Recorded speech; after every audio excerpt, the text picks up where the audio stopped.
Rien n'est plus intéressant que de confronter l'annonce d'un projet à sa mise en œuvre concrète.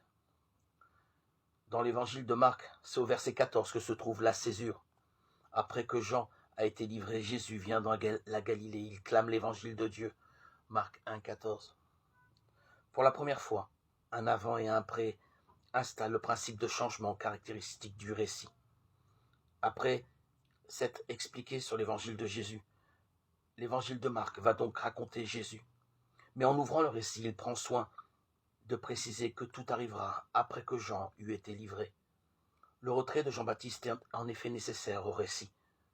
Comment Jean-Baptiste pourrait-il être un simple personnage du récit alors qu'il a fonction attestatrice pour l'événement que Jésus est lui-même? Jean-Baptiste disparaît de l'espace narratif, parce que ce sont les événements du récit qui donneront maintenant consistance à l'événement que les chrétiens célèbrent en Jésus. Pour la première fois, Jésus est sujet d'une action, il clame l'évangile de Dieu.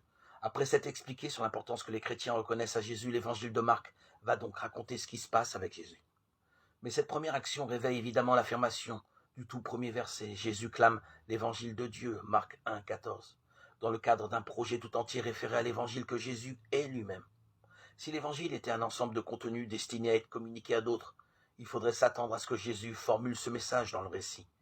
Mais si tout repose sur l'évangile de Jésus, alors le récit devra conduire à l'événement que Jésus est lui-même quand il clame